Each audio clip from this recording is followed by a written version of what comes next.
Bienvenidos y bienvenidas al webinar de hoy. Agradecemos el favor de su atención. Es un honor contar con su participación en esta sección de webinar que la DIDEPA tiene mes con mes para ustedes.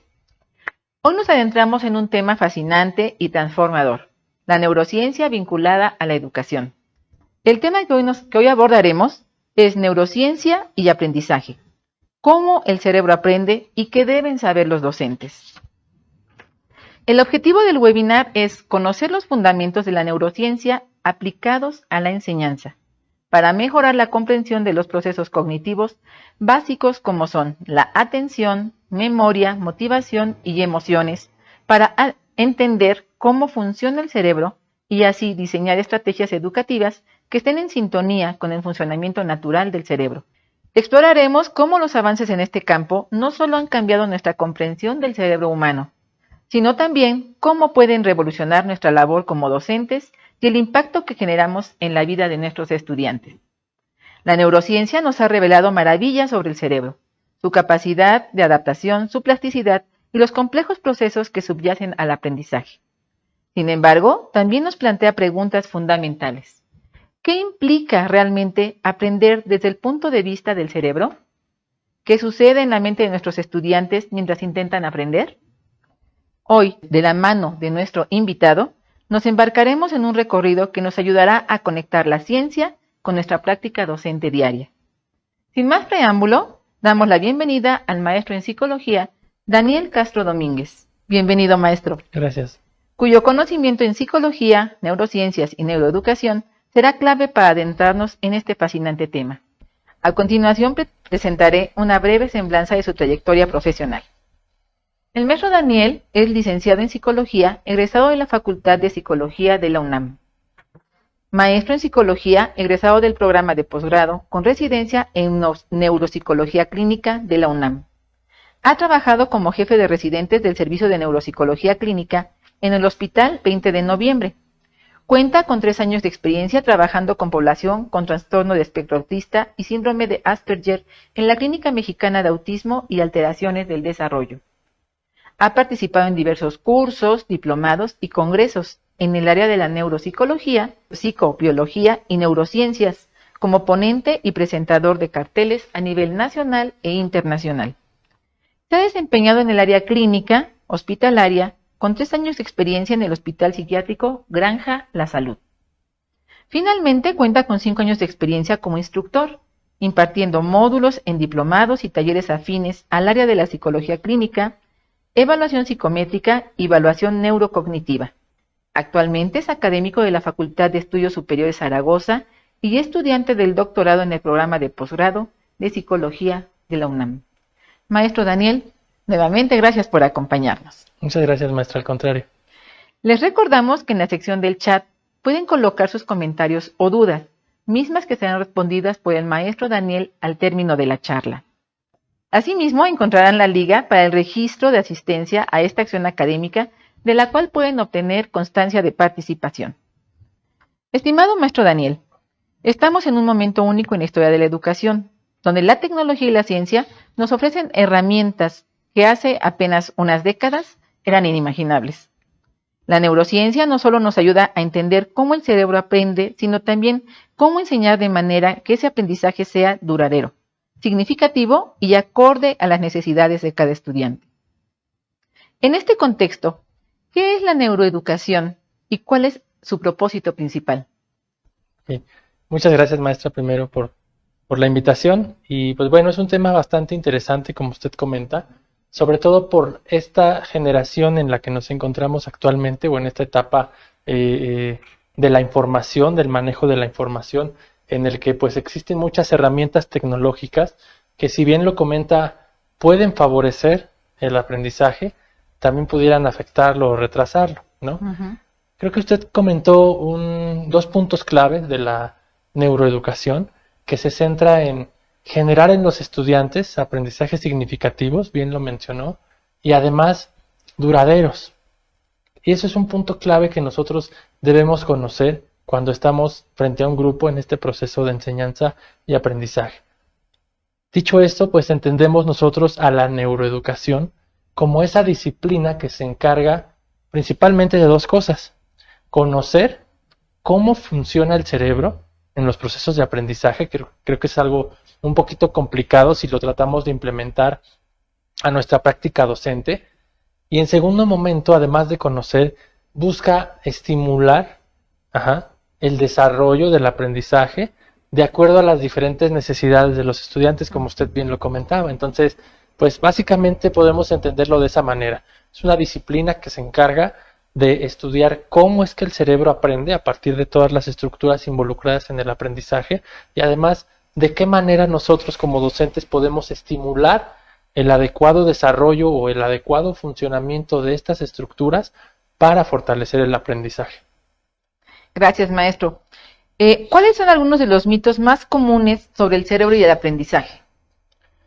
Híjole, sobre el cerebro y el aprendizaje, pues en primer lugar yo creo que uno de los principales mitos de nuestro cerebro es que puede ser estático, ¿no?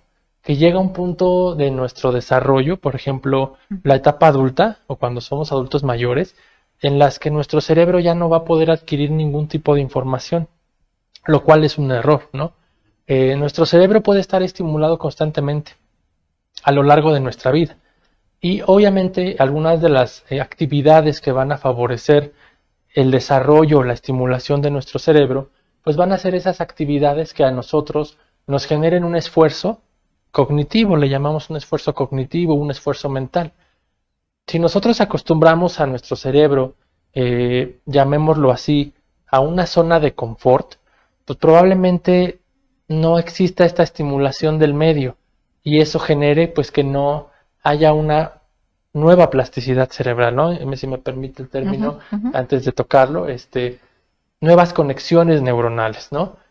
Entonces, a veces yo hago esta referencia a algunos pacientes sobre que nuestro cerebro es un músculo, ¿no? Si nosotros vamos al gimnasio todos los días, pues probablemente vamos a generar músculos grandes y fuertes, pero cuando dejamos de ir un tiempo, pues probablemente decaiga un poco esa firmeza del músculo. Pasa lo mismo con el cerebro. Entonces, constantemente debemos mantenerlo estimulado, sometido a esfuerzos, a nuevas experiencias, para que así tengamos esta adquisición de aprendizaje constante, independientemente de la edad que tengamos. Entonces, uno de los mitos yo creo que sería ese, que nuestro cerebro es una materia estática, que es una materia que ya no puede recuperar funciones, que cuando existe un daño neuronal en alguna estructura o en algunas células ya se perdieron. Yo creo que tendríamos que trabajar sobre lo contrario, ¿no? La estimulación, las actividades novedosas para favorecer un cerebro fuerte. Y con respecto a los mitos del aprendizaje, yo creo que uno de los más grandes es el que todos aprendemos de la misma forma, ¿no? Una de las partes de la neuroeducación precisamente se centra en discriminar cuáles son las necesidades de cada uno de nuestros estudiantes y potenciar las habilidades de aprendizaje con las que cuenten, ¿no? Alguna vez hemos escuchado que decimos, pues yo para aprender soy una persona más visual, ¿no? O yo necesito estarme moviendo. O a mí no me sirve ver imágenes, yo leo y escucho.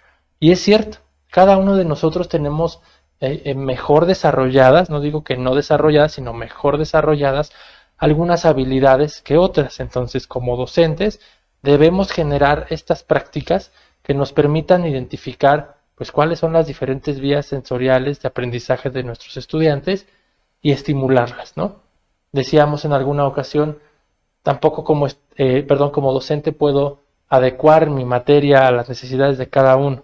Eso es un trabajo ya independiente del alumno, pero lo que sí podemos es detectarlas, estimularlas, favorecerlas para propiciar su aprendizaje. Entonces yo considero que uno de los mitos en cuanto al aprendizaje es que todos aprendemos de la misma forma y que con base en ello tratemos de implementar métodos rigurosos de enseñanza. Bien, no estaría fácil entender cómo funciona el cerebro, ¿no? No estaría fácil ubicar cada una de las zonas y sus habilidades o las partes que potencian las funciones que desarrollan. Sin embargo, ¿por qué es importante entender cómo funciona el cerebro para enseñar mejor? Bueno, como usted comenta, maestra, pues no es algo sencillo, ¿no? Sobre todo porque es un tema bastante amplio. Yo le comento a algunos maestros que cuando nosotros nos esforzamos por comprender qué estructuras cerebrales, qué procesos neuroquímicos, qué cambios neurofisiológicos están implicados en el aprendizaje, y después nosotros tomamos ese conocimiento para encaminarlo a cuestiones prácticas pedagógicas de enseñanza, en ese momento nos volvemos neuroeducadores. Porque decíamos hace un momento, para hacer neuroeducación necesitamos entender cómo funciona el cerebro. Entonces, afortunada o desafortunadamente para algunos, sí es muy importante entender por lo menos la estructura básica que contiene el aprendizaje. Todos sabemos que contamos con un sistema nervioso central, ¿no?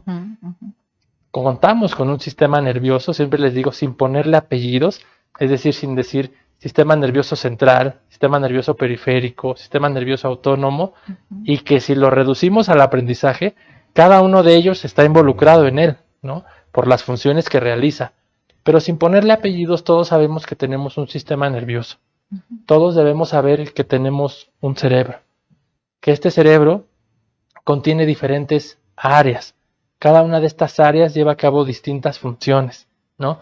Y entonces existen estructuras muy específicas relacionadas con el aprendizaje, ¿no?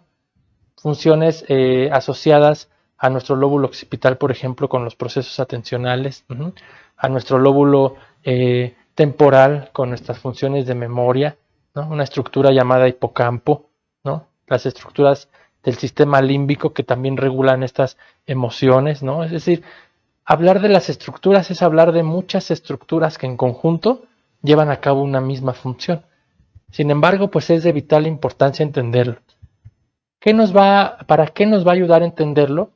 Porque dependiendo de nuestra práctica docente, hablando en general, docentes de kinder, de primaria, de secundaria, podemos entender la etapa de desarrollo en la que se encuentran nuestros estudiantes.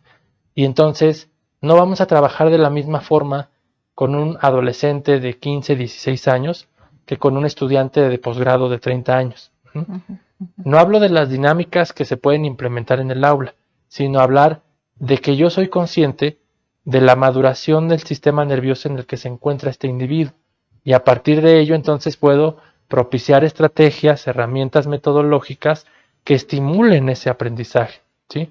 Entonces, yo creo que sí deberíamos empaparnos al menos un poco, nosotros como docentes, como una responsabilidad asumida en este proceso de enseñanza, tratar de decir, ok, voy a implementar esta técnica de aprendizaje, pero ¿qué hay detrás de todo ella? Está involucrada la memoria, está involucrada la atención, está involucrado el lenguaje. Entonces, entenderlo yo creo que nos ayuda a generar mejores estrategias, prácticas psicopedagógicas dentro del aula y además contribuir al potenciar las habilidades de nuestros estudiantes que tal vez se encuentren un poco inestables. Si yo encuentro a un estudiante con mejores habilidades visuales, ¿qué puedo hacer para que él potencie esa habilidad visual, pero además también estimular otras áreas, auditivas, por ejemplo? Entonces yo creo que entenderlo sí es de suma importancia si queremos asumir este papel de neuroeducadores, ¿no? Bien, el cerebro constantemente está aprendiendo. Desde que nacemos, con las estimulaciones, con todo lo que nos rodea, el cerebro va aprendiendo. ¿Qué papel juegan los docentes y las familias en el desarrollo del cerebro? Ok. Los docentes juegan un papel muy importante porque por lo regular cuando nuestro aprendizaje se está viendo afectado, debe haber una razón, ¿no? Nos decía en alguna ocasión un médico neurólogo con el que tuve la oportunidad de aprender de él, siempre nos decía, cuando algo malo esté ocurriendo, siempre hay algo a lo cual echarle la culpa. El problema es buscar a quién o a qué, ¿no? Entonces, en un primer momento, yo creo que sería muy importante tomar en cuenta que el aprendizaje está mediado por muchos factores, no únicamente el desarrollo adecuado del sistema nervioso central ni del cerebro, sino también mediado por factores contextuales, culturales, uno de ellos la familia, ¿no? Entonces, creo que en las diferentes etapas del desarrollo, pues la familia cumple un papel fundamental en esta adecuada estimulación, ¿no? Y no solamente en regular la estimulación de las capacidades cognitivas. Hablo de percepción, de atención, de memoria, de lenguaje, sino de regular otras funciones comportamentales, por ejemplo, para un adecuado aprendizaje. Cuando somos niños, nosotros somos mediados conductualmente pues por nuestros padres o por nuestros cuidadores, ¿no? Pero conforme vamos siendo adultos, nosotros aprendemos normas, valores, reglas, que deben ser cruciales para un adecuado aprendizaje, ¿sí? Entonces, podemos poner un ejemplo de un niño con ciertos problemas conductuales, ¿no? Porque probablemente en casa no estén siendo implementados esas reglas, esas normas, esos valores, ¿no? Lo vemos hoy en día con algunos estudiantes universitarios, ¿no? Llegan poco tolerantes a la frustración, llegan rebeldes, llegan renuentes a hacer caso a las indicaciones. Probablemente sea una serie de secuelas de la crianza que obtuvieron en casa. Entonces, creo que la familia juega un papel muy importante desde etapas tempranas del desarrollo para poder potenciar estas habilidades. Y decíamos no solo cognitivas, sino también de personalidad o conductuales. Y el papel del docente es muy importante porque seguramente nos ha tocado ver casos de algún niño con problemas de aprendizaje. ¿Y quién lo refirió, señora? El maestro se dio cuenta, ¿no? O nosotros a nivel universitario, ¿no? Llega el alumno a la consulta por depresión, ¿no? ¿Y por qué llegaste acá? Pues el maestro se acercó a redirigirme a esta atención. Entonces, el papel de docente es muy importante porque funge como filtro ante este tipo de alteraciones o ante este tipo de inestabilidad emocional. Entonces, lejos de asumir un papel solo de enseñanza y aprendizaje, en el que yo te enseño, tú aprendes y se acabó la dinámica, hay que tratar de también tener esta parte humana, ¿no? Este tacto, esta observación, esta detección, pues porque nos va a permitir identificar barreras que estén obstaculizando el aprendizaje. Claro que es muy complicado porque muchas de estas barreras que aunque nosotros detectemos, pues llevan un rezago, ¿no? El contexto familiar, el contexto económico, el contexto social, pues también es algo que sale de nuestras manos desafortunadamente. Bien, como usted dijo, transitamos en diferentes ambientes, ¿no? Hay diferentes estímulos, diferentes aprendizajes y procesos. ¿Cuáles son las características de un ambiente de aprendizaje que favorezca el desarrollo cerebral? Ok.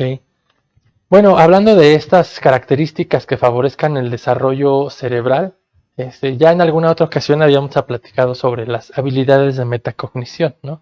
Yo creo que eso es un punto clave, ¿no? Si yo quiero favorecer mi aprendizaje, debo hacer consciente las habilidades con las que cuento, que es el concepto de la metacognición. Hacer consciente, tener el conocimiento de mis habilidades, de mis deficiencias, para con ello trabajar y potencializar. Entonces yo creo que siempre hablamos de ambientes enriquecidos para favorecer el aprendizaje, pero el ambiente enriquecido pues va a variar dependiendo de las capacidades de cada individuo, ¿no? Yo le podría decir a usted, vamos a leer un texto y al final le voy a hacer preguntas al respecto. Hay ruido, hay luces, hay sonidos externos y usted podría decir sin problemas, ¿no? Y tal vez usted me hiciera la misma actividad y yo dijera, ¿sabe qué? Sí, pero necesito silencio, pocos distractores, más iluminación, y entonces cada uno de nosotros hace ese ambiente enriquecido, ¿no? Claro que también una sobreestimulación entra en juego en los procesos atencionales, en los procesos de memoria, en la comprensión del lenguaje, pero cada uno es consciente de las capacidades con las que cuenta. Y entonces esa sería una de las formas en las que nosotros podemos favorecer o estimular nuestro aprendizaje, ¿no? Identificar nuestras deficiencias, nuestras habilidades y con base en ello generar esas estrategias, ¿no? Podemos decir, me van a dictar una serie de actividades y no las voy a retener, entonces pues las apunto, ¿no? El problema es que muchas veces ni aún conociéndolas llevamos a cabo estas herramientas, ¿no? Decimos, no, sí me acuerdo, ¿no? O lo guardo en el teléfono, ahora las contraseñas que ya solamente te piden reconocimiento del dedo y entonces se pierde el celular y dices, híjole. Entonces yo creo que también hablando de estas herramientas tecnológicas debemos saber orientarlas hacia este adecuado aprendizaje, ¿no? Bien, retomando esta parte tan importante, es cierto, hemos como disminuido la memoria, ¿no? A largo plazo. Así Justo porque tenemos ahora herramientas externas que nos permiten hacerlo, ¿no? Antes nos sabíamos los teléfonos de toda la familia. Claro. Ahora no nos sabemos ni el de nosotros, ¿no? Porque hablo mi teléfono y ahí está, ¿no? Va uno al banco y nos preguntan y de verdad, antes era a los niños, apréndete tu dirección, Claro. el teléfono de tu familiar, los nombres completos de sus papás, y ahora pareciera que ya no importa, ¿no? ¿Qué prácticas ayudan a fortalecer la atención, la memoria y motivación desde la perspectiva neuroeducativa? Ok. Bueno, hablando en términos de la atención, es un tema bastante amplio porque tenemos diversos tipos de atención, ¿no? Podemos hablar de la atención focal, ¿no? En la que yo dirijo de manera voluntaria mi atención hacia un estímulo, ¿no? Y no necesito un agente externo que la oriente, que a veces eso pasa mucho cuando somos niños, ¿no? Pon atención, ¿no? Y no te distraigas. ¿Y en dónde estás? Entonces, es focalizar la atención de manera voluntaria. También podemos hablar de nuestra atención sostenida, que se refiere al tiempo o al mantenimiento de esta atención durante un periodo de tiempo prolongado. Ya focalicé la atención, ahora necesito mantenerla constantemente. Hablamos de la atención selectiva también. En este momento podemos estar charlando usted y yo y pasa un ruido, pasa una mosca, por ejemplo, y yo tengo la capacidad de focalizar y seleccionar lo que me compete y lo demás ignorarlo. Entonces, como pueden ver, son diferentes tipos de atención que para favorecerla necesitamos controlar este ambiente en el que nos estamos desenvolviendo. Vuelvo al punto, haciendo conscientes nuestras deficiencias. Pasa mucho a lo mejor con los alumnos, ¿no? Profesor, ¿puedo ver mi teléfono para tal actividad? Sí, pero probablemente sea un factor distractor. Te va a llegar un mensaje, te va a llegar una llamada, y entonces la atención no es plena hacia la actividad que se está requiriendo, ¿sale? Entonces, para favorecer la atención, eliminar distractores, ¿no? Tener un ambiente controlado de ruido, ¿no? Tratar de mantener la atención por periodos prolongados, hacer pausas activas, ¿no? También el sobresaturarse de información, pues hace que ésta no se consolide, ¿no? Entonces, yo creo que estos ambientes pueden llegar a controlar estos procesos atencionales para centrarnos en una actividad. Con respecto a los procesos de memoria, por ejemplo, siempre comento que la atención precede a la atención precede a la memoria. Entonces, si ya hay distractores, si ya hay un ambiente poco favorable, pues la consolidación de la información no va a llegar. Entonces, esa memoria, de hecho, tiene 3 fases generales. La inicial, que es el registro, y en el registro pues, entra en juego la atención, ¿no? La segunda fase, que es la de codificación. Yo ya registré la información, por ejemplo, un número de teléfono, ya lo almacené, y a lo mejor ahí utilizo una herramienta para recordarlo, ¿no? Hago asociaciones entre un número de teléfono, entre mi fecha de nacimiento, es decir, busco que exista una asociación para que aparezca lo que llamamos aprendizaje significativo, ¿no? A lo mejor usted me dice su número de teléfono y hay 2 o 3 dígitos que tienen que ver con mi fecha de nacimiento. Entonces, al yo asociarlo, va a generar que aparezca la tercera fase de la memoria, que es la evocación, ¿no? Hago esta asociación, ya me acordé de su número, ¿no? Y por último, la motivación, que yo creo que es el más importante, ¿no? Y el más complicado. Mantener a los alumnos motivados es un esfuerzo diario que conlleva muchas actividades dentro del aula, ¿no? El trato que tienes con ellos, ¿no? La comunicación efectiva que puedes tener con ellos, las dinámicas de aprendizaje, que de hecho es una de los quehaceres de la neuroeducación, el diseñar programas de estudio especializados a las diferentes vías de aprendizaje de los alumnos, ¿no? Entonces yo creo que esto los mantiene motivados, sobre todo si estamos hablando de temas que se les complejizan. Muchas veces se anticipan, ¿no? Qué aburrida materia, voy a reprobar, no sé nada de esto, y entonces eso genera pues, poca motivación, ¿no? Van a la clase con poco interés, ¿no? Y si además de ello el profesor no tiene esta dinámica, pues va a acabar, ¿no? Hay también docentes que en ocasiones podemos llegar a tener malas prácticas, ¿no? Es que si no leíste la lectura, ¿para qué veniste? Mejor cámbiate de carrera. eso le da para abajo a la motivación. Entonces yo creo que sí es importante tomar en cuenta estos factores, no solamente los de aprendizaje, sino la motivación, ¿no? Reforzar adecuadamente conductas de los estudiantes, ¿no? Ver las áreas de oportunidad que tienen, retroalimentar de manera adecuada sus procesos inestables, sus deficiencias de aprendizaje, ¿no? Y potencializarlas. Yo creo que la motivación entraría inclusive antes que cualquier proceso cognitivo. Si no hay motivación, si no hay interés, si no hay curiosidad, no va a haber atención, no va a haber retención, ¿vale? Entonces esa sería mi respuesta. Muy bien, maestro. ¿Cuál sería el mensaje más importante que nos deja la neurociencia sobre cómo enseñar y aprender mejor? Bueno, yo creo que el mensaje que nos deja la neurociencia sobre esta cuestión de mejorar el aprendizaje es entender que nuestro cerebro es un órgano que está en constante cambio y que de algún modo, de manera maravillosa, se va a adaptar a las demandas que le ofrezca el medio y a las demandas de cada individuo. Tenemos que ayudarle, ¿no? Evidentemente, si sufrimos algún tipo de lesión, por ejemplo, pues es probable que algunas células se regeneren de forma natural, ¿no? Pero si le ayudamos, ¿no? Potenciamos esta generación. Entonces, yo creo que ese mensaje que nos deja la neuroeducación es eso, entender cómo es que funciona nuestro cerebro, qué cosas pueden favorecerlo, qué cosas pueden no estimularlo de manera adecuada.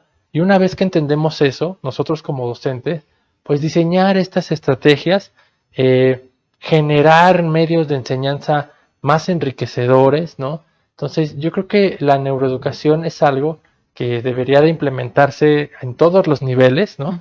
Que decíamos hace un momento, no va a trabajar de la misma forma un docente de preescolar, de secundaria, de primaria. Entonces, yo creo que sí es un tema que debería implementarse a modo de capacitación, de entender, para nosotros poder generar mejores estrategias de enseñanza. Bien, si vamos a la educación básica, en kinder, primaria, incluso en secundaria, quizás hasta en preparatoria, uno llega y los ambientes están como muy diseñados o muy ad hoc para las unidades de aprendizaje, para las actividades de los estudiantes.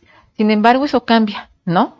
Como a partir del nivel medio superior cambia y bueno, ya a nivel superior todo es como muy frío, Claro. ¿no? Como muy parco, o sea, no hay nada. Está Así el es. pizarrón, está la pantalla, está el proyector, están las bancas, pero no vemos realmente estos elementos estimulantes.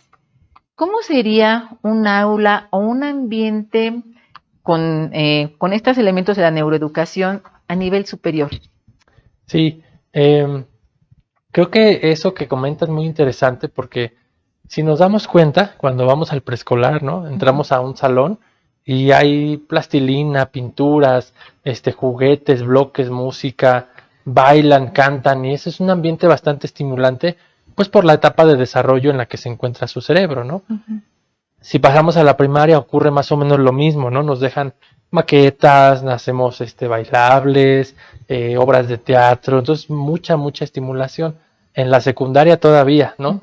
Tenemos práctica de campo en biología, pues nos llevan, ¿no? Allá al laboratorio, les decía inclusive en algunas ocasiones hasta el mismo experimento del volcán que saca erupción con carbonato, todo eso nos acerca a entender mejor el conocimiento. Pero ¿qué pasa, no? En este contexto superior o inclusive a nivel de posgrado, considero que es una estigmatización social, ¿no? A veces vemos videos en redes sociales, ¿no? Del maestro que al entrar sus alumnos los saluda de una forma muy particular, ¿no? O les lleva música, ¿no? Y pareciera que es un caso aislado o inclusive que nos diera risa, ¿no? Sin embargo, yo creo que sí serían estrategias, ahora sí hablando en términos psicopedagógicos, que podríamos implementar en nuestro salón de clases, pues para favorecer el aprendizaje, ¿no? Creo que aquí es en donde nosotros tenemos ciertas limitaciones porque no aprovechamos las herramientas tecnológicas para favorecer todo esto. Y entonces, por ejemplo, hablamos de un tema de sistema nervioso central y de neuronas y lo dejamos ahí, cuando hoy en día existen muchas aplicaciones que te permite ver un cerebro, que tú lo giras y entras a una estructura. Entonces, yo creo que ahí podríamos implementar estas herramientas tecnológicas, ¿no? O me pasa a mí en ocasiones, a veces hablamos del proceso de transmisión sináptica en el cerebro. Pues hoy en día encontramos videos de cómo es que se lleva a cabo una transmisión sináptica real, ¿no? Entonces yo creo que estas herramientas a veces nos limitan a nosotros por desconocerlas. Yo creo que podemos favorecer el aprendizaje de esa manera, llevando a cabo prácticas, complementando estudios de caso que complementen la información teórica, saliendo a prácticas de campo que también nos enfrentamos a limitaciones administrativas, ¿no? Hoy en día ya no es como cuando nos llevaban a un museo, cuando nos daban permiso, ya está muy limitado. Entonces, yo creo que una forma de mantener un ambiente estimulado dentro del aula en un nivel superior es esa, ¿no? Adecuándonos a las vías de aprendizaje visual, auditivo, que hagan que lleven a la práctica ese conocimiento. Bien. Una práctica cotidiana en nivel medio superior y superior es el uso de imágenes, ¿no? La proyección Sí. de las famosas diapositivas o ahora también algunos videos, etcétera. Hay riesgo de sobreestimulación porque uno también de repente se da cuenta que el maestro llega, abre una presentación, continúa, pone un video, sigue adelante, otra presentación, continúa y quizá otro video, quizá una lectura. ¿Hay riesgo de sobreestimulación? Sí hay riesgo de sobreestimulación, pero hablando en términos de un aula de nivel superior, por ejemplo, es muy poco probable que ocurra, ¿no? Porque existe un ambiente controlado por parte del docente. Podría presentarles la diapositiva, después podría presentarles un video, después llevar a hacer a cabo una actividad práctica. Entonces es muy difícil que esto ocurra. Lo que sí podría ocurrir es que exista una sobrecarga de estrés, ¿no? Pasa mucho, por ejemplo, eso sí, con los estudiantes. Están en clase desde las 7 de la mañana hasta las 4 o 5 de la tarde, clase tras clase, ¿no? Y entonces ahí es donde entra la flexibilidad de cada uno de los docentes, ¿no? ¿Por qué? Porque son pequeños detalles que pueden favorecer o no el proceso de aprendizaje. Me ha tocado algunos alumnos que han tenido clase toda la mañana y llegan conmigo a las 2 de la tarde. Profesor, ¿podemos comer? Claro, tómense 10 minutos, ¿no? Inclusive entren con algún alimento y pues coman, porque si no, lo que yo les voy a explicar probablemente no lo logren comprender, ¿no? ¿Qué pasa cuando tenemos hambre? Pues empieza a responder, ¿no? Nuestro aparato digestivo, el aparato digestivo manda una señal a nuestro cerebro, estamos pensando en querer comer, nos ponemos irritables y pues obviamente de esa manera no va a generar conocimiento la clase que voy a impartir, ¿no? Entonces, más que sobrecarga también de estimulación, esta sobrecarga de estrés puede bloquear el procesamiento de información, la adquisición de información, ¿no? Respuestas fisiológicas, ¿no? Si vamos a tener un examen muy difícil y no hemos comido y además el examen está muy pesado, pues va a cambiar fisiológicamente nuestro cuerpo, ¿no? Frecuencia cardíaca, frecuencia respiratoria, temblor, sudoración, y eso es mediado también por nuestro sistema nervioso autónomo, ¿no? Que igualmente manda una señal al cerebro y reacciona. Entonces yo creo que aquí la sobrecarga de estrés sí puede influenciar el aprendizaje. Y para eso existen estas herramientas, ¿no? Las pausas activas, la respiración diafragmática, ¿no? Que nos permite dar este equilibrio a nuestro sistema nervioso autónomo para responder correctamente. Entonces, ahí sí podríamos ser flexibles en nuestros métodos y pues propiciar que esto no ocurra, ¿no? Bien. Y por último, maestro, ¿cómo aplicaríamos, desarrollaríamos estrategias de neuroeducación en modalidades no presenciales de la educación? Uh-huh. Bueno, esa es una pregunta bastante interesante porque es uno de los retos a los que nos enfrentamos y que siempre les comento a los maestros, ¿no? Lo habíamos platicado en alguna ocasión. Tomen en cuenta que muchas de las generaciones en las que estamos cursaron preparatoria o sus primeros semestres de licenciatura en una modalidad online, ¿no? Todo el estilo de vida cambió. Probablemente haya quien haya tenido una pérdida cercana y va a impactar en su estado anímico, ¿no? Probablemente haya alumnos que sus padres perdieron empleos y se tuvieron que poner a trabajar, ¿no? Hay alumnos que no tenían los recursos tecnológicos necesarios para asistir a las clases presenciales, es decir, mil factores, ¿no? Entonces, ¿cómo potenciar la neuroeducación para estas modalidades en línea? Sería básico entender el funcionamiento de aprendizaje, ¿no?